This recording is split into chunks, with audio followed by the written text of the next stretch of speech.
Welcome back, this is Board Game Officer. So today we are going to do a quick unboxing of the prototype of Midhalla. So, like I said, this is a prototype, so take all of this with a grain of salt, but sometimes it's fun just to see what actually comes in the prototype, so I figured why not, let's just do it. So we have Midhalla by Fern West Games, Ike Meyer and Michael Meyer. Ike J. Meyer and Michael Meyer. Let's go ahead and open this up. I am going to say that I have cheated. I've already opened this up and played it a few times. So stuff is a little bit organized than it was when it first came, but it's still all the components are in here. So we've got all the safe stuff there to keep it all safe. We've got the disclaimer basically saying that this is the Kickstarter prototype.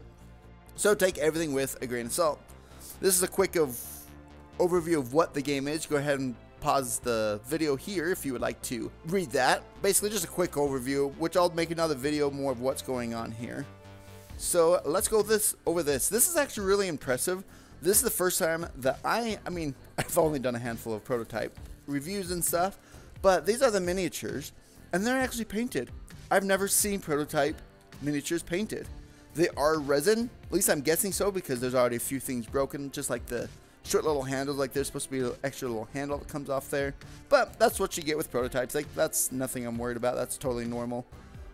But that paint is actually really quite cool, really impressive, which I'm excited for, so my playthrough will look a lot cool. I don't know if another creator did this or if Fern West Games actually had them painted before they sent them out to everyone.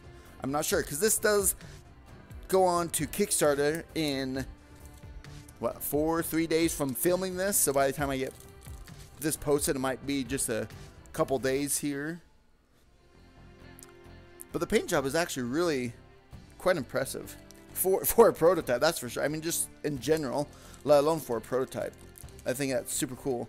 See, this is one that's kind of sad. He's supposed to have an axe, but that both sides has broke there.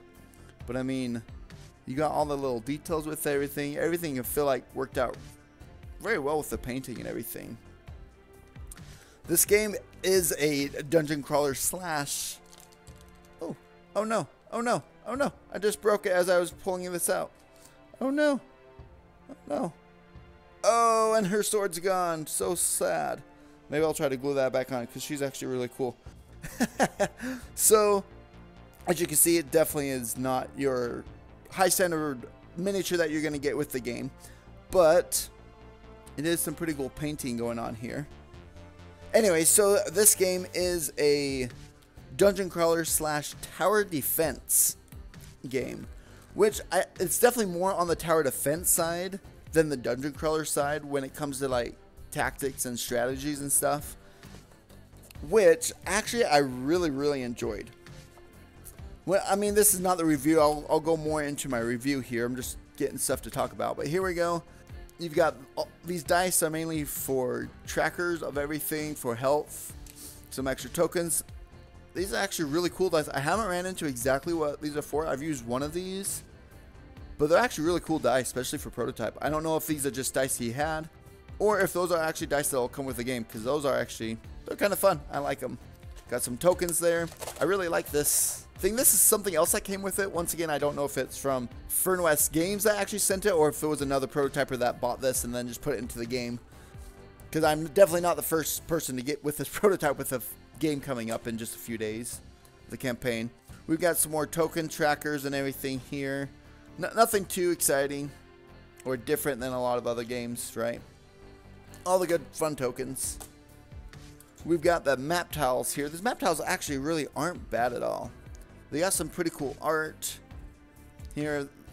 Right now they are not double-sided, but I'm pretty sure that in the final game there's going to have 15A and then 15B. However, for the prototype, they're just all single-sided. It's just the exact same thing on either side of all of them, but still not bad art and everything. It's been quite good there. Now we have standees for all of the enemies here. As you can see, if I could open this up without breaking more stuff. So you can see the little art here of all these little goblins. Kind of cool fun art here. And then along with the painted miniatures, these are traps that you could set up, right? Because it's tower defense, so you got these traps. And all of these are different types of traps. They do different type of damages, right? As a normal tower defense would. But they're all painted up, and you got a spike trap there. You've got that blade trap. Like, and they've all got a spot like that where you put the dice, so the health tracker for that trap is actually right there, which is actually quite cool and quite handy, actually. So that's really cool. Here we've got some enemy cards and our upgrades here. So here's just a quick look at the enemy cards. Here's a Rune Golem. Here kind of tells you what health they start at for however many players are going, and then their abilities, what they do, and who they target. Got some the enemies throughout here. Pretty cool, pretty fun. I really like how different they've all been so far. Sorry, I know I'm just kind of rambling about the game because I've already played it. Usually when I do the unboxing, I haven't played it yet. However, I was supposed to do this and I just didn't get to it by the time I had people over to play it, so we just ended up playing it before I did this. These are so you can upgrade your traps to level 2 or level 3. You've got a whole bunch of equipment here that you could equip your players with, so your players can have extra abilities here, right? +1 to all attacks from skills and ultimate abilities this turn. You could activate a trap within a range of 2, which can be super helpful. You've got these pieces that are trap components. These are ways that you could upgrade your traps to do more damage, to have more health, and all that fun stuff. Then here we have the studs. I'm not going to actually show you the tier 2 events. There's some events that go on throughout the game that can do bad or good things. You can get stuff through it in between the tower defense part. But here are some of your traps. You got a ruin trap, you got a spike trap. This kind of tells you what they do at each level, and that's what it costs to build it and to upgrade it. So all of these traps, they're going to do something different. They have different abilities. These are going to be periodically upgraded throughout the game, or not periodically. You're going to get access to more and more traps throughout the game. Here we have the rulebook and the campaign book. So this is a campaign book here. We got chapter 3, which is the one I'm going to do a video on. I'm going to do a video of playing chapter 3, so that'll come up soon here. And then you have the rulebook. The rulebook actually is only 34 pages. So for a dungeon crawler / tower defense, really not too bad. It is a legacy style campaign game, so this is where you're going to mark off everything for your party sheet of kind of what's going on, what you've unlocked, what you haven't unlocked, and everything. And that is just at the back of the rulebook, at least for the prototype. Not sure if they're going to have a separate sheet when it actually comes out or what, but it is going to have that legacy type of style to this campaign.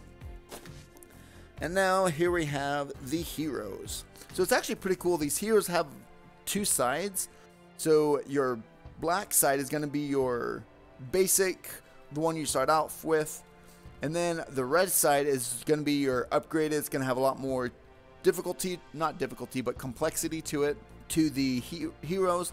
And it will tell you when you unlock this hero. So you will have to start with Arn the Scout, and then sooner or later within the story you will unlock Arn the Shadow Walker. Basically he upgrades from a Scout to a Shadow Walker.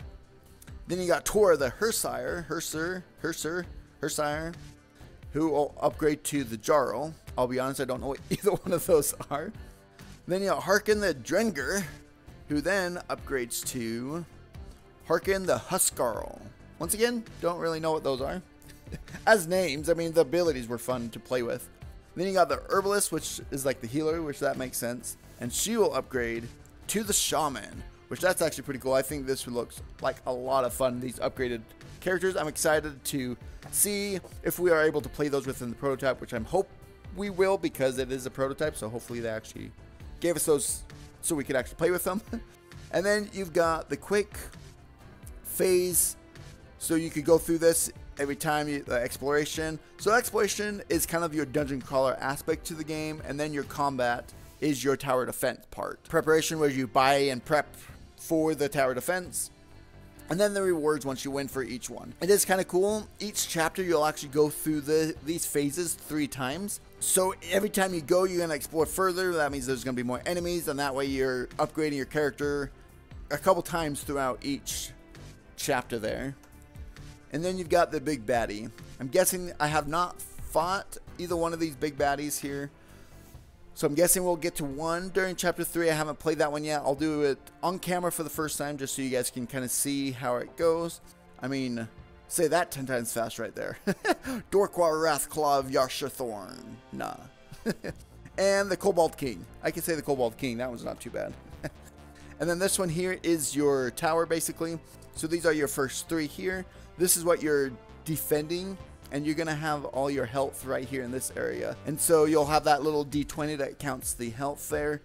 And this is your runes and your silver, so you can kind of buy stuff. But so this is basically what you're defending each time.